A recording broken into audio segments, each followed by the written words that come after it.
علیکم ورحمۃ اللہ تعالی وبرکاتہ۔ وعلیکم السلام ورحمۃ اللہ تعالی نحمده ونصلي ونسلم على حبيبه الكريم اما بعد اعوذ بالله من الشيطان الرجيم بسم الله الرحمن الرحيم اطيعوا الله واطيعوا الرسول وقال النبي عليه الصلاة والتسليم لا يؤمن احدكم حتى اكون احب اليه من والده وولده والناس اجمعين صدق الله العظيم وبلغنا رسوله النبي الامين المبين المتين المعين الحفيظ الامين الكريم ونحن على ذلك لمن الشاهدين والشاكرين والحمد لله رب العالمین۔ عقیدت و محبت کی بھرپور توانائی کے ساتھ آئیے سب سے پہلے ہم اور آپ مصطفیٰ جان رحمت شمع بزم ہدایت شب اسرا کے دولہا رحمت للعالمین شفیع المذنبین مصطفیٰ جان رحمت صلی اللہ علیہ وسلم کی بارگاہ میں درود پاک کا ہدیہ پیش کرے۔ پڑھے بآواز بلند اللہم صلی علی سیدنا مولانا محمد صلی اللہ تعالی علیہ وسلم علیکہ یا رسول اللہ صلی اللہ تعالی علیہ وسلم۔ استعانت بالواسطہ کی پیش نظر ایک شعر سماعت کریں کہ چھت پہ چڑھ سکتا نہیں کوئی بھی زینہ چھوڑ کر۔ زینے کا مطلب سیڑھی۔ چھت پہ چڑھ سکتا نہیں کوئی بھی زینہ چھوڑ کر اور حق کو پا سکتا نہیں کوئی مدینہ چھوڑ کر۔ چھت پہ چڑھ سکتا نہیں کوئی بھی زینہ چھوڑ کر، حق کو پا سکتا نہیں کوئی مدینہ چھوڑ کر۔ یہاں حق سے مراد رب تعالی اور مدینے سے مراد رسول پاک صلی اللہ علیہ وسلم۔ آپ مجھ سے پیشتر حضرت مولانا رضوان کیفی صاحب سے محبت رسول کی تعلق سے تقریر سماعت فرمائی۔ مزید میں اسی پر کچھ گفتگو کرنا چاہتا ہوں۔ اس آیت سے ہی پتہ چل رہا ہے اور اس شعر سے بھی پتہ چل رہا ہے کہ رب تعالی تک پہنچنے کے لیے مصطفیٰ کا وسیلہ لینا ضروری ہے اور اس کے رسول بھی بہت ضروری ہے۔ اللہ تعالی نے ہر چیز کو پیدا کیا، انسانوں کو، جانوروں کو، شیطانوں کو، فرشتوں کو، رسولوں کو، نبیوں کو۔ ان سب میں سب سے زیادہ تعداد کس کی ہے؟ آپ نے کبھی اس پر غور کیا؟ سب سے زیادہ انسان ہے کہ سب سے زیادہ شیطان ہے؟ سب سے زیادہ درندے ہیں، درخت سب سے زیادہ ہے کہ کنکر سب سے زیادہ ہے، پانی کا قطرہ سب سے زیادہ ہے کہ ذرے ذرے یہ سب زیادہ ہے؟ آسمان پہ تارے کتنے ہیں وہ زیادہ ہے کہ آسمان کی لمبائی اور چوڑائی زیادہ ہے؟ میں بتاتا ہوں، ساری مخلوقوں کو جمع کیا جائے، زمین کو، آسمان کو اور ان سب میں رہنے والی چیزوں کو، شمس و قمر کو، بحر و بر کو، درخت و شجر، ذروں کو، پتوں کو، درختوں کو، ان سب کو ملانے کے بعد سب کو 10 حصے میں تقسیم کیا جائے تو اس میں سے 9 حصہ فرشتوں کی تعداد ہوگی اور 1 حصے میں ساری مخلوق ہے۔ تو سب سے زیادہ تعداد فرشتوں کی ہے۔ اب کہو گے کہ فرشتے جب سب سے زیادہ تعداد میں ہونے کے باوجود بھی نظر نہیں آتے، تو حدیث کی روشنی میں زمین سے لے کر آسمان تک، پھر آسمان کے اوپر جو دوسرا آسمان ہے اتنی فاصلہ ہے جتنا زمین سے آسمان، ویسی 7 آسمان تک ایسے ہی فاصلے، پھر اس کے بعد عرش بری ہے، پھر 7 آسمانوں میں جتنا فاصلہ ہے وہ 7 آسمان سے لے کر عرش بری تک اتنا ہی فاصلہ، پھر عرش بری کے بعد جو سدرۃ المنتہا ہے اتنا ہی فاصلہ۔ تو ان سب میں حدیث کے پیش نظر یہ عبارت لکھی ہوئی ہے، یہ عبارت مکتوب ہے کہ اللہ کے مقرب فرشتے، اللہ کی یہ مخلوق جو اللہ کی تسبیح و تہلیل بیان کرتے ہیں اور اللہ کا سجدہ کرتے ہیں، ان میں سے کوئی بھی ایک بالشت جگہ بھی باقی نہیں ہے جہاں پہ فرشتوں نے سجدہ نہ کیا۔ تو یہ فرشتوں کی تعداد ہے۔ تو فرشتوں کو اللہ نے اتنا پیدا کیا، اتنی بڑی تعداد میں، تو کیا اب بھی وہ پیدا ہوتے ہیں کہ نہیں ہوتے ہیں؟ انسان تو پیدا ہوتے ہیں، شیطان بھی پیدا ہوتے ہیں، تو فرشتے پیدا ہوتے ہیں کہ نہیں؟ میں بتاتا ہوں فرشتے کیسا پیدا ہوتے ہیں۔ آپ نبی پر درود پڑھتے ہو؟ ہاں پڑھتے ہیں۔ کیوں؟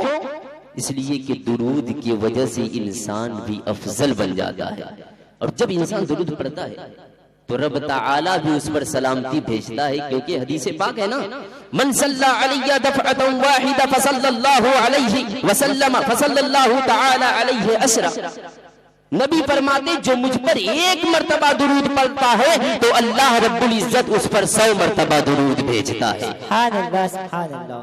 تو یہ درود کی بڑی فضیلت ہے۔ فرشتے کیسے پیدا ہوتے ہیں میں بتاؤں، چوتھے آسمان پر ایک سمندر ہے، بہت لمبائی چوڑائی، پوری دنیا کو اس میں شامل کر لیا جائے اس سے بھی بڑا سمندر ہے۔ حضرت جبریل امین صبح صبح ہر روز سویرے سویرے اس سمندر میں نہاتے ہیں، اور نہا کے جب اٹھتے ہیں تو اپنے پروں کو جھاڑتے ہیں، اس پر کے جھاڑنے سے جتنے قطرے ٹپکتے ہیں ہر قطرے کے بدلے میں اللہ ایک فرشتہ پیدا کرتا ہے۔ بے شک حق ہے۔ اور صرف یہی نہیں، یہ بھی بتایا گیا ہے کہ نبی سے محبت کرنے والا انسان نبی پر جب درود پڑھتا ہے تو اللہ تبارک و تعالی اس درود کے صدقے طفیل میں اس درود کی وجہ سے ایک فرشتہ پیدا کرتا ہے۔ اب فرشتے جو انسانوں کی حفاظت کرتے ہیں، آپ جانتے ہیں کرامن کاتبین جو کندھے پہ فرشتے رہتے ہیں، ایک دائیں کاندھے پر ایک بائیں کاندھے پر، کسی روایت کے مطابق ایک انسان کے پیچھے 500 فرشتے، کوئی فرشتہ ہاتھ کی حفاظت کرتا ہے، کوئی ناک کی حفاظت کرتا ہے، کوئی آنکھ کی حفاظت کرتا ہے، کوئی بڑے جسم و جسمانیات کی حفاظت کرتا ہے، لیکن جو سب سے زیادہ مشہور وہ کرامن کاتبین ہے۔ جب انسان مر جاتا ہے، مرنا سب کو ہے، کل نفس ذائقۃ الموت، جب انسان مر جاتا ہے تو یہ جو کرامن کاتبین ہے جو انسان کی نیکی اور بدی کو لکھتے ہیں، یہ آسمان پہ جاتے ہیں، جا کر رب کی بارگاہ میں عرض کرتے ہیں پروردگار عالم، جس کام کے لیے میں بنایا گیا تھا، جو میری ڈیوٹی تھی وہ ہو چکی، اس لیے کہ وہ بندہ مر چکا ہے، اب اسے لکھنے کی ضرورت نہیں ہے، اب میں کیا کروں؟ اب رب تعالیٰ سے یہ فرشتے کرتے ہیں اے پروردگار عالم تو میرے کو اجازت دے دے، مجھے یہ اذن دے دے کہ میں آسمان پر فرشتے بن کر تیری بارگاہ میں ذکر و اذکار کرتا رہوں، تیری تسبیح بیان کرتا رہوں۔ تو اللہ تبارک و تعالیٰ فرمائے گا اے فرشتوں نہیں، بلکہ تم اسی مردے کے قبر پہ چلے جاؤ اور قیامت تک اس کے قبر پر کھڑے ہو کر کے اگر وہ بندہ مصطفیٰ کا وفادار ہے تو اس کے لیے استغفار کی دعا کرتے رہو، اگر وہ غدار مصطفیٰ ہے تو اس کے لیے تم مذمت کی دعا کرتے رہو۔ سبحان اللہ سبحان اللہ۔ بہت خوب۔ نبی سے محبت کرنے کا کتنا بڑا مقام، نبی سے پیار کرنے کا، نبی سے عشق کرنے کا، کہ فرشتے کو اللہ رب العزت قیامت تک اس کے قبر کے پاس کھڑا کر دیتا ہے کہ اس بندے کی حفاظت کرتے رہو اور اس کے تعلق سے اور اس کی گناہوں کی مغفرت کی دعاؤں کو مانگتے رہو۔ عزیزان ملت اسلامیہ، آپ نے محبت کے تعلق سے خلفائے راشدہ حضرت ابو بکر، حضرت عمر، حضرت عثمان، حضرت علی کرم اللہ وجہہ الکریم کے تعلق سے سماعت فرمائی۔ ویسے تو سارے صحابہ نبی سے محبت کرتے تھے اور بے پناہ محبت کرتے تھے، ان کے عشق کا کوئی جواب ہی نہیں، لیکن آئیے ذرا میں حضرت فاطمہ زہرا کی محبت دکھاتا ہوں۔ کوئی فاطمہ سے بھی زیادہ نبی سے پیار کرتا ہوگا، کوئی حضرت فاطمہ سے بھی زیادہ نبی سے محبت کرتا ہوگا۔ تاریخ کی کتابوں میں یہ عبارت مکتوب ہے کہ جب نبی علیہ الصلوۃ والتسلیم 12 ربیع الاول کو اس دنیا سے روپوش ہوئے، ظاہری دنیا سے چلے گئے، تو حضرت فاطمہ رضی اللہ تعالی عنہا نے 6 مہینے تک انہیں کسی نے ہنستے ہی نہیں دیکھا، اس لیے کہ اپنے باپ کی جدائیگی میں وہ بہت ہی غمگین رہا کرتی تھی۔ اب آئیے حضرت فاطمہ کی کرامت آپ کے سامنے پیش کرتا ہوں کہ حضرت فاطمہ رضی اللہ تعالی عنہا نبی سے بے پناہ محبت کیا کرتی تھی، بے پناہ پیار کیا کرتی تھی۔ حضرت علامہ عبد مصطفیٰ آدمی رحمت اللہ تعالی علیہ اپنی ایک کتاب کرامات صحابہ میں یہ روایت نقل فرماتے ہیں کہ خلیفہ سوم حضرت عثمان غنی رضی اللہ تعالی عنہ بارگاہ مصطفیٰ میں جاتے ہیں، جا کر عرض کرتے ہیں یا رسول اللہ میں آپ کا خادم ہوں، آپ کا غلام ہوں، آپ کی بارگاہ میں دعوت پیش کرنے آیا ہوں، آپ میری دعوت قبول فرما لیجئے اور چند صحابہ کو لے کر میرے گھر چلیے اور وہاں پہ کھانا تناول فرما فرمائیے نبی اعظم صلی اللہ علیہ وسلم نے حضرت عثمان غنی کی دعوت قبول فرما لی. آگے آگے نبی چل رہے ہیں, پیچھے پیچھے عثمان غنی چل رہے ہیں, رسول کائنات آگے آگے چل رہے ہیں, صحابہ کرام پیچھے پیچھے چل رہے ہیں. نبی علیہ السلام جب چل رہے تھے تو حضرت عثمان غنی مصطفیٰ علیہ الصلوۃ والتسلیم کے قدم پاک کو گن رہے تھے. جو قدم زمین پہ پڑ رہا تھا حضرت عثمان اسے شمار کر رہے تھے. میرے آقا نے فرمایا اے عثمان غنی تم میرے قدم کو کیوں گن رہے ہو, تم میرے قدم کو کیوں شمار کر رہے ہو؟ تو عثمان غنی نے جواب دیا یا رسول اللہ یہاں سے لے کر میرے گھر تک آپ کے جتنے قدم پڑیں گے ہم ہر ایک قدم کے بدلے میں میں ایک ایک غلام کو آزاد کر دوں گا. یہ ہے اس کے غوثے, یہ ہے اس کے غنی, یہ ہے حضرت عثمان غنی رضی اللہ تعالی عنہ کی نبی سے محبت کہ نبی کے ایک قدم کے بدلے میں عثمان غنی غلام کو آزاد کر رہے ہیں. اس دعوت میں حضرت مولا علی بھی شامل تھے. حضرت علی رضی اللہ تعالی عنہ فرماتے ہیں جب ان کے گھر جایا گیا تو دیکھا گیا کہ بہترین طریقے سے کھانے کا آئٹم سجایا گیا ہے. لوگ کھانا کھاتے ہیں, کھانا کھانے کے بعد چلے جاتے ہیں. حضرت مولا علی بھی اپنے گھر واپس آتے ہیں. حضرت فاطمہ زہرا سے فرماتے ہیں اے فاطمہ آج تمہارے ابا نبی علیہ الصلوۃ والتسلیم کی کیا ہی بہترین دعوت ہوئی ہے. ہمارے ایک مومن بھائی حضرت عثمان غنی نے نبی کی خوب شاندار دعوت کی ہے اور ایسی دعوت کی ہے کہ آج تک ویسی دعوت ہم نے دیکھی ہی نہیں. حضرت فاطمہ نے فرمایا بتاؤ تو صحیح وہ کیسی دعوت تھی؟ حضرت علی فرماتے ہیں اے فاطمہ ایسی دعوت تھی کہ اب وہ کوئی کر بھی نہیں سکتا ہے. حضرت فاطمہ نے فرمایا اے علی بتاؤ تو صحیح. حضرت علی نے فرمایا کہ اے فاطمہ نبی علیہ السلام کے ایک ایک قدم کے بدلے میں عثمان غنی نے ایک ایک غلام کو آزاد کر دیا ہے. حضرت علی کی آنکھوں میں آنسو جاری ہوتے ہیں.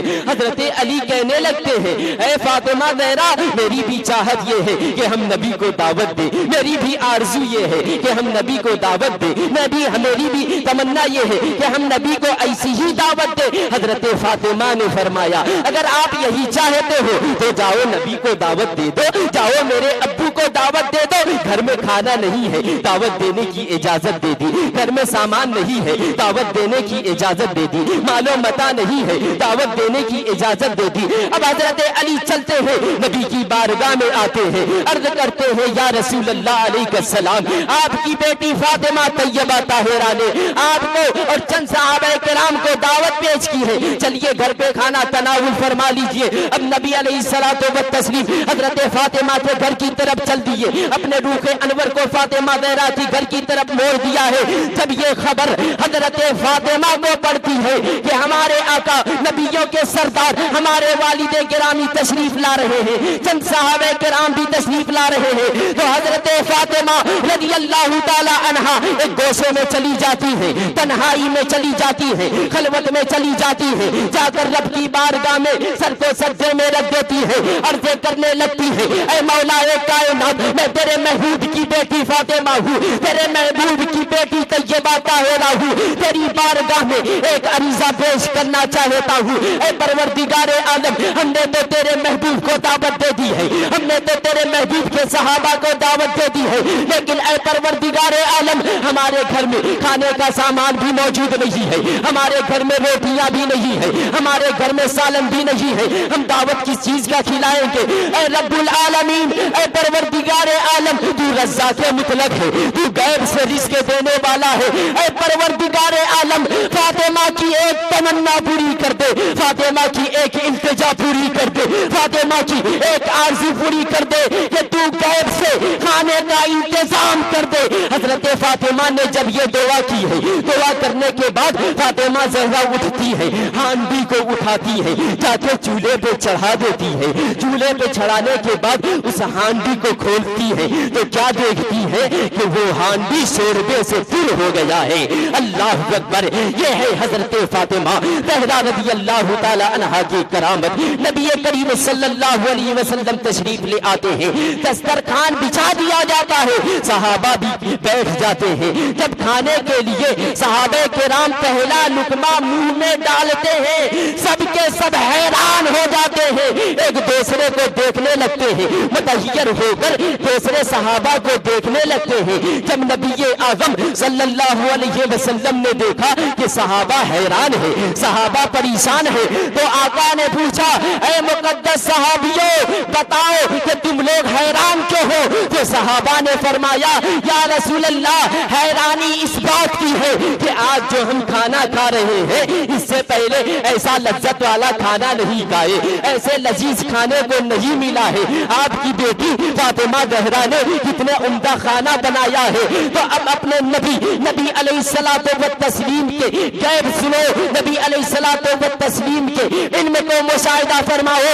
آقا فرماتے ہیں او میرے صحابہ یہ فاطمہ کے ہاتھ کے بنائے ہوئے کھانے نہیں ہے بلکہ یہ فاطمہ کی دعا کا اثر ہے کہ حضرت جبریل امین یہ جنت سے کھانا لے کر آئے ہیں جو تم لوگ کھا رہے ہو. عزیزان ملت اسلامیہ, اب حضرت عثمان غنی رضی اللہ تعالی عنہ نے ایک قدم کے بدلے میں ایک غلام کو آزاد کیا تھا. اب حضرت فاطمہ سوچنے لگتی ہے کہ مولا علی نے تو کہا تھا کہ ایسے ہی دعوت ہم کو بھی کرنی چاہیے. اللہ تعالیٰ نے کھانے کا تو انتظام کر دیا لیکن ایک قدم کے بدلے میں کیا چیز دوں؟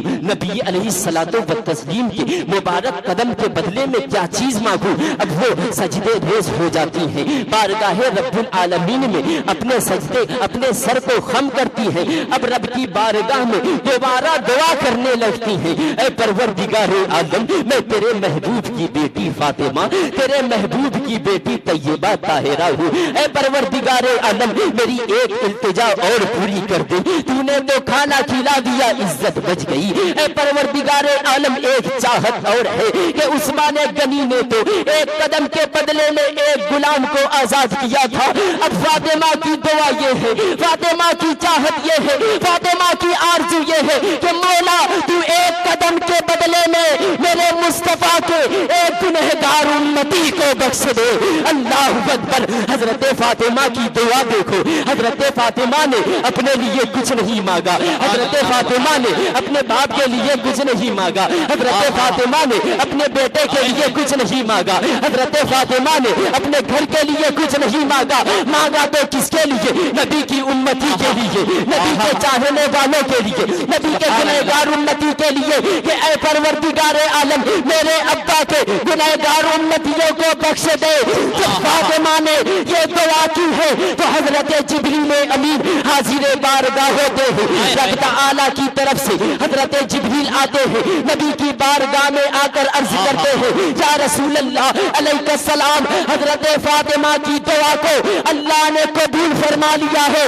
حضرت فاطمہ نے دعا کی ہے کہ ایک قدم کے بدلے میں ایک گنہگار امتی کو بخش دے, لیکن اللہ رب العزت نے ایک قدم کے بدلے میں 1000 امتیوں کو بخش دیا. نعرہ تکبیر, نعرہ رسالت, عالم آیات قرآنی حضرت مولانا غلام ربانی ایک قدم کے بدلے میں ایک غلام کو نہیں بلکہ 1000 غلام کو بخش دیا ہے.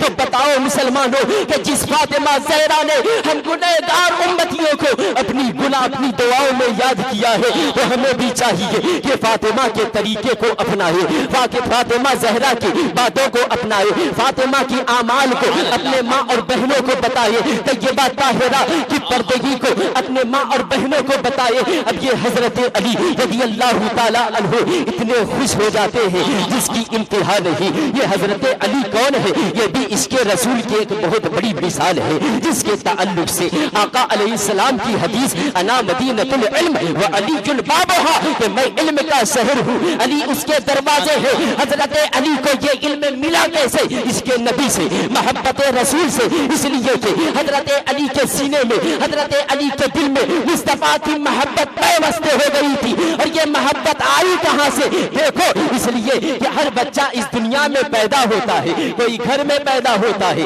کوئی میدان میں پیدا ہوتا ہے, کوئی کمرے میں پیدا ہوتا ہے.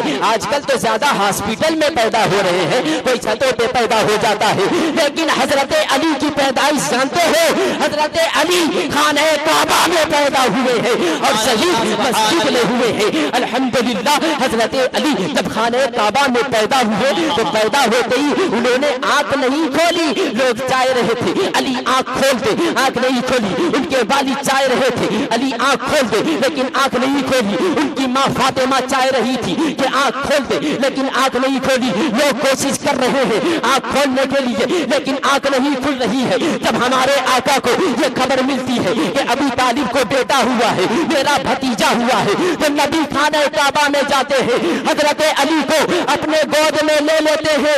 جب لیتے ہیں تو حضرت علی نے فوراً آنکھ کھول دی ہے. جب حضرت علی جوان ہوتے ہیں تو میرے آقا نے حضرت علی سے فرمایا, اے علی جب تم پیدا ہوئے تو آنکھ کیوں نہیں کھولی؟ تمہاری ماں چاہ رہی تھی آنکھ کھول دو, تم نے آنکھ نہیں کھولی. باپ چاہ رہے تھے آنکھ کھول دو, تم نے آنکھ نہیں کھولی. جب میں آیا تب تم نے آنکھ کھولی. تو حضرت علی نے فرمایا, یا رسول اللہ, میری چاہت تھی, میری آرزو تھی, میری تمنا تھی کہ میں اس دنیا میں جب آنکھ کھولوں تو آپ کا چہرہ میرے سامنے ہو, جب میری آنکھ کھلے تو آپ کا چہرے بددعا میرے سامنے ہو. حضرت علی ہے کہ جن کی نظر سب سے پہلے چہرے مصطفیٰ پہ پڑی ہو تو اس کے علم کا اندازہ کیا لگایا جا سکتا ہے.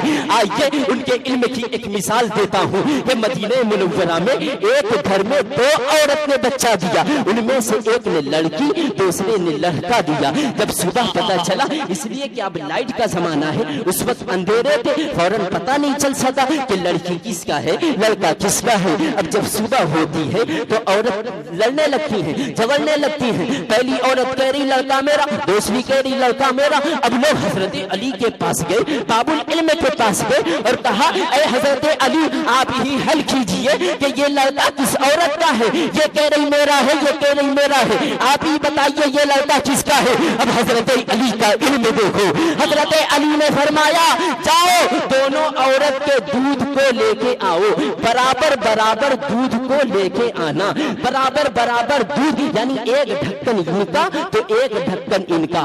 اب برابر برابر دودھ لائے گئے. اب دودھ کو تولا گیا تو ان میں سے ایک دودھ بھاری نکلا اور ایک ہلکا نکلا.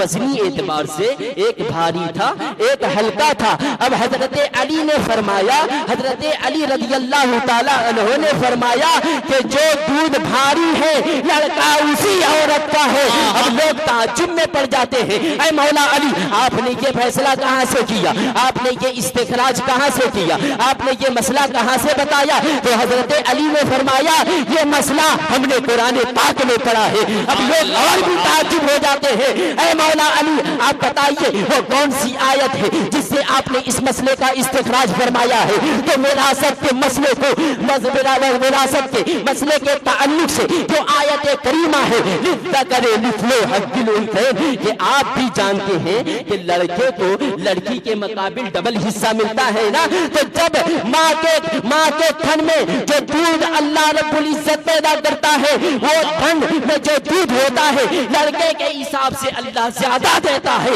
اب حضرت علی کا علم دیکھو, قرآن مقدس کی اس آیت کریمہ کے تعلق سے انہوں نے یہ فیصلہ صادر فرمایا تھا, جو وزنی دودھ ہے اسی عورت کا بچہ ہے. انا مدینۃ العلم وعلی البابھا. حضرت گرامی یہ حضرت علی کرم اللہ وجہہ الکریم ہے کہ یہ سب کچھ پائے تو رسول پاک علیہ الصلوۃ والتسلیم کی صحبت سے پائے. عزیزان ملت اسلامیہ, اس کے نبی بہت بڑی چیز ہے, اس کے رسول جس کے اندر نہ ہو تو سمجھو کچھ بھی نہیں ہے. آج دیکھو امتحانات ہوتے ہیں نا, ایگزامینیشن ہوتے ہیں, مدرسے ہو, اسکول ہو, کالج ہو, اس میں امتحان ہوتے ہیں, اس میں کئی پیریڈ چلتے ہیں. ایک تو پڑھائی کا پیریڈ چلتا ہے, ایک پھر امتحان کی تیاری کا پیریڈ آتا ہے, پھر ایک امتحان چلنے کا پیریڈ آتا ہے. بچہ امتحان کی تیاری کرتا ہے, اس وقت اسے احساس نہیں ہوتا ہے کہ میں تیاری کروں نہ کروں. جب تیاری کرنے کا موقع ملتا ہے تو وہ سوتا ہے. پھر امتحان آتا ہے تو خوب سوچتا ہے, سوچنے کے بعد قلم چلتا ہے اور لکھتا ہے, جو من میں آتا ہے سو لکھ دیتا ہے. پھر ایک پیریڈ آتا ہے ریزلٹ نکلنے کا. جب ریزلٹ دیکھتا ہے کہ میں فیل ہوں تب اسے احساس ہوتا ہے کہ جو رات میں نے سوئی تھی اس رات ہمیں مطالعہ کرنا چاہیے۔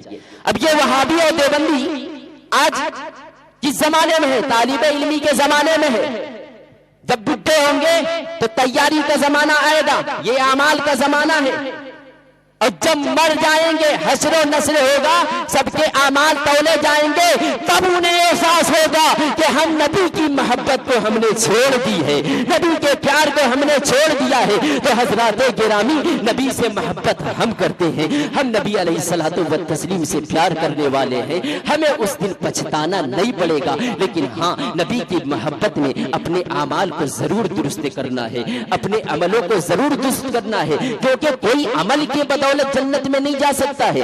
اعلیٰ حضرت رحمت اللہ تعالی علیہ کے فرزند حضرت مفتی اعظم نے فرمایا ہے کہ میرے اعمال کا بدلہ تو جہنم ہی تھا، میں تو جاتا میرے سرکار نے